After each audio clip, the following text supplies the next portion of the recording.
ভাল লাগিলে মোৰ চেনেলটো লাইক কৰিব, ছাবস্ক্ৰাইব কৰিব আৰু ওচৰত থকা ঘণ্টা বুটামটো টিপি মোৰ নতুন ভিডিঅ'ৰ আপডেট পাই থাকিব।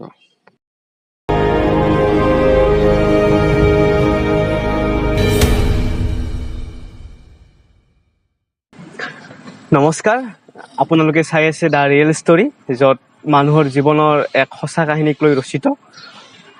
আজি আমাৰ মাজত আছে আমাৰ এজন অসমৰ লগতে বৰপেটাৰ গৌৰৱান্বিত ভক্তিমূলক ব্যক্তি শ্ৰী বশিষ্ঠদেৱ শৰ্মা। আহক আমি তেখেতৰ পৰা জানিব বিচাৰিম তেখেতৰ জীৱনৰ কিছুমান ভাল লগা, বেয়া লগা, দুখ লগা কাহিনীৰ বিষয়ে।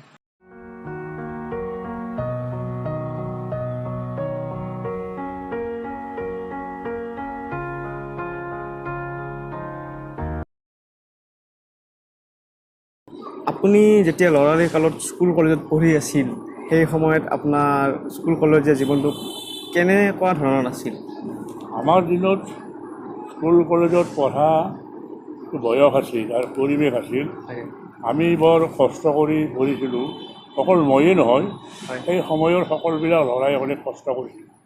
যেনে ধৰা ল'ৰা ছোৱালী ঘৰত আছে মানে সি গৃহস্থক খৰি খেৰৰ যা যোগাৰ দিবই লাগিব, মাক শাক পাচলি পথাৰৰ পৰা বিচাৰি আনি দিবই লাগিব, এইটো কৰ্মই আছিল।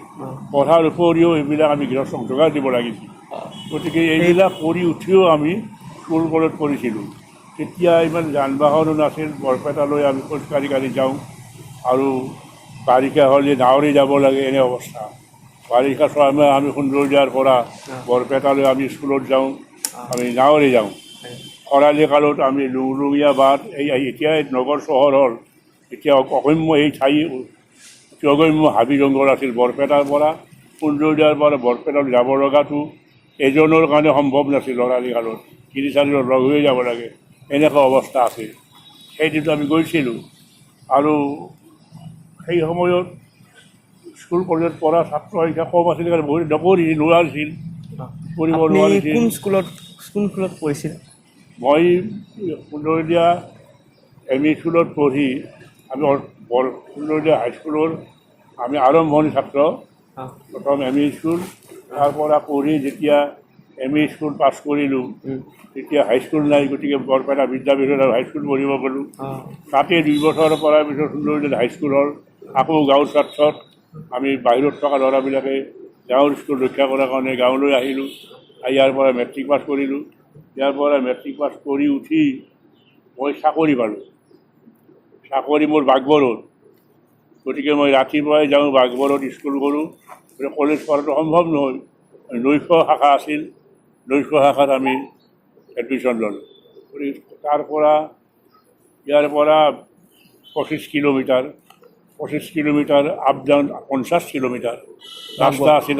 ৰাস্তা আছিল কেঁচা, এই কেঁচা ৰাস্তাত চাইকেল মাৰি যায়, আহি স্কুল কৰোঁ, ক্লাছত টুপি আহি ভাগৰতে, এনেকুৱা অৱস্থা আছিল। এনেকুৱা কৰি কলেজ পঢ়িলোঁ, কিন্তু মই কৃতকাৰ্য হ'ব নোৱাৰিলোঁ। হয়, আপোনাৰ সেই সময়ত আপুনি কি কৰি ভাল পাইছিল, এনেই কি কৰি বেয়া পাইছিল? সেই সময়ত আমি ল'ৰালি কালত খেলা ধূলাত বৰ বেছি মোৰ ৰাপ নাছিল, কিন্তু মাছ মগৰ মৰা বৰ চখ আছিল। আমাৰ ইয়াতে বন্তি বুঢ়া বুলি কয়, নাৱৰ আগত লাইটটো ওলোমাই লৈ হাতত কচ লৈ ৰাতি মাছ কাছ মাৰা এটা বৰ ডাঙৰ চখ আছিল। গতিকে মাছ কাছ মাৰি মই বৰ ভাল পাইছিলোঁ আৰু অভিনয় কৰি ভাল পাইছিলোঁ। মই সৰুকালৰ পৰাই যাত্ৰা, আমাৰ গাঁৱত যাত্ৰা হৈছিল, এই যাত্ৰাবিলাকত মই অভিনয় কৰিছিলোঁ। অভিনয়ত মোৰ এটা নাম আছিল সেই সময়ত। তাৰ উপৰি মই বৰপেটাৰ মিলন মন্দিৰ, ফুকন ৰংগমঞ্চ, মিলন মন্দিৰ ৰংগমঞ্চ, এইবিলাকতো মই অভিনয় কৰিছোঁ। আৰু তেওঁলোকৰ জৰিয়তে মই বাহিৰৰ ঠাইতো, শ্বিলং, গুৱাহাটী আদি এইবিলাক ঠাইতো মই মিলন মন্দিৰৰ জৰিয়তে আমি থিয়েটাৰ কৰিছিলোঁ, বেউলা থিয়েটাৰ কৰিছিলোঁ, পিয়লি ফুকন কৰিছিলোঁ। আৰু আপোনাৰ ভাল বন্ধু কোন আছিল এনেই? মোৰ দিনত মোৰ পঢ়া বন্ধু মানে ধৰাচোন আমাৰ গাঁৱৰ ল'ৰাখিনি গোটেই আমাৰ বৰ মিলা প্ৰীতি আছিল। তাৰে ভিতৰত সি আজিকালি ঢুকাইছে, নামৰূপত আছিল, সুৰেশ দেউৰী উত্তৰ হাতী, সি মোৰ বৰ প্ৰিয় বন্ধু আছিল, সুৰেশ দেউৰী। আৰু এজন আছিল, সিও অলপ ঢুকাল কিজানি, এই গোপেশ তালুকদাৰ বুলি, সিও উত্তৰ হাতীৰে। আমি দুজনে মাছ মৰা, পোক যোৱা, টোপ যোৱা এইবিলাক লৰাই আৰু বৰ বন্ধু আছিল মোৰ। আপুনি যেতিয়া শিক্ষকতা জীৱন শিক্ষকৰ জীৱন যি টাইমত আছিল আপোনাৰ, সেই টাইমত আপোনাৰ মানে ভাল লগা কিছুমান দিন এনে মানে শিক্ষকতা মই 60 চনৰ পৰা শিক্ষকতা কৰিছোঁ। তেতিয়া মানে তিথি পৰীক্ষা আছিল। মই ক্লাছ 9ত থাকোঁতে মই তিথি পৰীক্ষাত পাছ কৰি মাষ্টাৰ হৈছিলোঁ। গতিকে মই মেট্ৰিক পাছ কৰাৰ আগৰ বাৰে মাষ্টাৰ হৈছোঁ। মানে মেট্ৰিক পাছ নকৰাৰ আগতে মাষ্টাৰ শিক্ষক মাষ্টাৰ হ'ল। তাৰপিছত আৰু মেট্ৰিক পাছ কৰিলোঁ, কলেজ পঢ়িলোঁ। এতিয়া সেই মাষ্টাৰী কৰিছিলোঁ মই পাঠশালাৰ ওচৰত বড়োগাঁও এখনত। তাতে বড়ো ল'ৰাৰ মই মাষ্টৰ। গোটেইখন স্কুলৰ এটাই মাষ্টৰ, গোটেইকেইখন শ্ৰেণী শিকাব লাগে। তাৰে ভিতৰত যিবিলাক জানা ল'ৰা, সেই জানা ল'ৰাবিলাকক, চতুৰ্থ শ্ৰেণীৰ জনা ল'ৰাবিলাকক কমানো শিকাব দিওঁ। এনেহেন তেওঁলোককে মাষ্টৰ পাতোঁ। এনেকৈ শিকাইছিলোঁ। কিন্তু শিক্ষাৰ ক্ষেত্ৰত মই কিন্তু বৰ কাঢ়া আছিলোঁ। ল'ৰা ছোৱালীৰ পৰা মই ভাল আদায় কৰিব পাৰিছিলোঁ। তাৰপিছত মই বৰপেটালৈ আহিলোঁ। বৰপেটাত মই শিক্ষকতা কৰি এটা স্কুলত মই 27 বছৰ আছিলোঁ। কোন স্কুল? বৰপেটা বিলতদাৰী স্কুল। তাতে মই শিক্ষকতা কৰিলোঁ। মোৰ দিনত প্ৰতি বছৰে 2টা এটাকৈ বৃত্তি পাইছিল। আৰু সেই স্কুলৰে মোৰ এটা ছাত্ৰ, তেওঁ আচলতে তেওঁৰ ঘৰ আছিল সৰ্থেবাৰীত। তেওঁৰ দেউতাক আছিল নবীন ডেকা, ভাল আদৰ্শ শিক্ষক, MA BT পাছ। তেওঁৰ ল'ৰা হৈছে তপন ডেকা। তপন ডেকা মোৰ ছাত্ৰ আছিল। এতিয়াও তপন ডেকা বৰ্তমান গুৱাহাটীত এটা পুলিচ বিভাগৰ উপদালাই একেবাৰে দিল্লীত আছিল। আৰু এতিয়াও তেওঁ ছাৰ্ভিচ কৰে গুৱাহাটীত। অতি তীক্ষ্ণ ল'ৰা, অতি জানা, অতি সৎ ল'ৰা। মানে এনেকুৱা ল'ৰা মানে অদ্ভুত।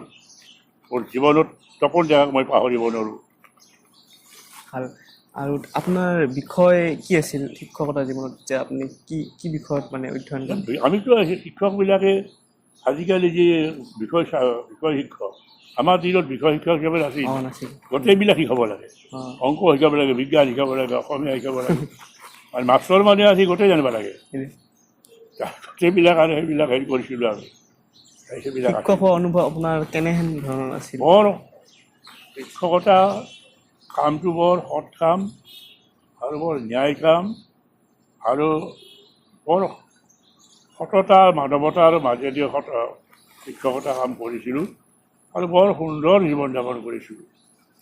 শিক্ষকতাৰ পৰা যেতিয়া ৰিটায়াৰ হ'লোঁ, তেতিয়া শৰীৰত মনত ডাঙৰ বস্তু এটা অভাৱ হৈ গ'ল, ক্ষতি হৈ গ'ল, এনেকুৱা অভাৱ এটা আহিল। আৰু বহুত ল'ৰা ছোৱালীক পাইছিলোঁ। সেই ল'ৰা ছোৱালীবিলাক যদিও শিকাওঁ, ল'ৰা ছোৱালীবিলাকৰ মাজতে কিছুমান কথা আমি শিকিব লগা কথা আছে। যিবিলাক কথা শিক্ষকক শিকায়, হৈ কথাটো ঠিক, এই ল'ৰাৰ যি কথা কৈছে সেইটো সঁচা কৰি ঠিক, এনেকুৱা কথা মানে বহুতখিনি কথা ল'ৰাৰ পৰা আমি শিকিব পাৰিছিলোঁ। শিক্ষকে কেৱল শিকাই যে নহয়, ল'ৰাৰ পৰাও শিক্ষকে বহু কথা শিকিব পাৰে সমাজখনৰ পৰা। আৰু আপোনাৰ মতে আজি আগৰ শিক্ষকবিলাক আৰু এতিয়াৰ শিক্ষকবিলাকৰ মাজত পাৰ্থক্য কেনেহেন ধৰণৰ? পাৰ্থক্য মানে এতিয়া পাৰ্থক্য বুলি আৰু মই বিশেষ এটাকে ক'ব নোখোজোঁ। আজিকালি শিক্ষকবিলাকো ভালকৈ শিকায় আৰু সেই সময়তো ভালকৈ শিকাইছিল। কিন্তু শিক্ষকতা এটা ব্ৰত, যেনেকৈ কিবা এটা মানুহে পাবৰ কাৰণে ব্ৰত কৰে, ঠিক শিক্ষকতাটো এটা শিক্ষকৰ ডাঙৰ ব্ৰত।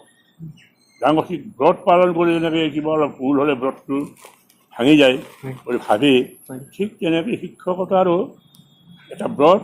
শিক্ষকে সেই ব্ৰত অৰ্থাৎ সেই নিয়ম ভংগ নকৰে। তেওঁলোকে সদায় ছাত্ৰক কেনেকৈ ছাত্ৰটোৰ জ্ঞান লাভ হয়, কেনেকৈ ছাত্ৰটোৰ বিকাশ লাভ কৰে, এই কথাটো সদায় শিক্ষকে চিন্তা কৰে। গতিকে শিক্ষকৰ এইটো ডাঙৰ ব্ৰত, শিক্ষাদানটো ডাঙৰ ব্ৰত। আৰু আপোনাৰ এই যে একান্ত ভক্তিৰ যিটো নিষ্ঠা সৰুৰে পৰা আছিল।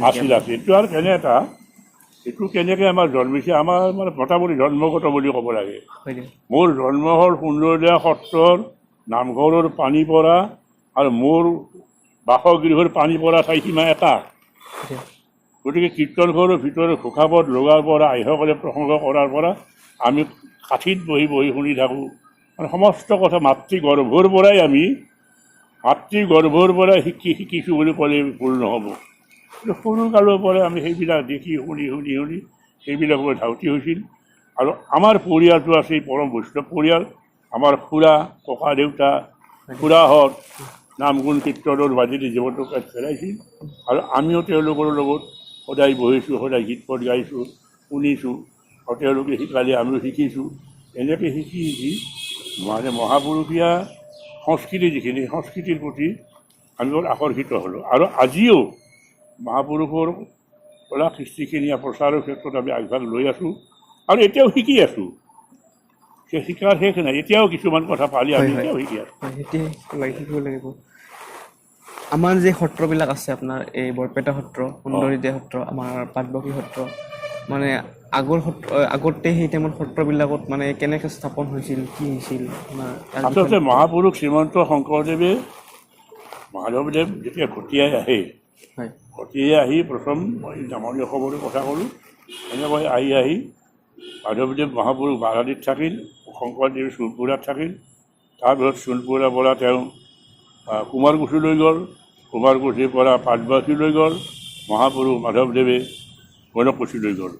তাতে এনেকৈ 18 বছৰ কাল থকাৰ পিছত মহাপুৰুষ মাধৱদেৱ সুন্দৰীয়ালৈ আহিল, সুন্দৰী সত্ৰ আহিল।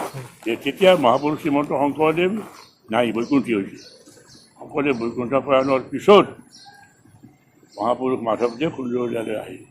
সুন্দৰীলৈ অহাত তেতিয়া গুৰুজনাৰ ভাৰ্যা কালিন্দী আইকো মাধৱদেৱে সুন্দৰীয়াক লৈ আহিছিল। এতিয়াও ঘৰটো আছে, জগন্নাথ অধিকাৰী স্থানত যিটো ঘৰ, তাতে আই গোসাঁনী তাতে আছিল। ইয়াতে থকাৰ পিছত মহাপুৰুষ মাধৱদেৱ ইয়াতে থকাৰ পিছত কিবা এটা কথা আমাৰ গাঁওবাসীৰ লগত অলপ মনোমালিন্য হৈ তেওঁ ভবানীপুৰলৈ যাব ওলাইছিল। ওলোৱাত বৰপেটাৰ মথুৰা বুঢ়াত আহি দেখা পাই বুলি নহয়, আপুনি যায় যদি ভবানীপুৰ যাব নালাগে, মোৰ লগত আহক। এই বুলি তেখেতে কান্ধত ভাৰখন লৈ বৰপেটালৈ লৈ আহিল। মথুৰাৰ বুঢ়া এটাই মথুৰাৰ বুঢ়া এটাই যদি মহাপুৰুষ মাধৱদেৱক সুন্দৰীয়াৰ পৰা বৰপেটাক নাহে, তেতিয়া বৰপেটা সত্ৰই নহয়। গতিকে মথুৰাৰ বুঢ়া এটাৰ বিশেষ অৱদান বৰপেটা সত্ৰ তৈয়াৰ কৰাৰ ক্ষেত্ৰত। আৰু সেই সময়ত বাৰাদি, গণকুছি, পাটবাউসী, সোণপুৰা এই সত্ৰবিলাক গজালি মেলিছিল। ইপিনে কনৰা সত্ৰ, ৰাধাদাস ঠাকুৰ আস্থা সত্ৰ, কনৰা, ময়নবুৰী এইবিলাক ওচৰ পাজৰে আমাৰ বৰপেটা জিলাতে গোটেইকেইখন সত্ৰ ইয়াতে আছিল। আৰু সেইকাৰণে বোধহয় আমাৰ এই অঞ্চলক সত্ৰ নগৰী বুলি, গোটেই সত্ৰবিলাক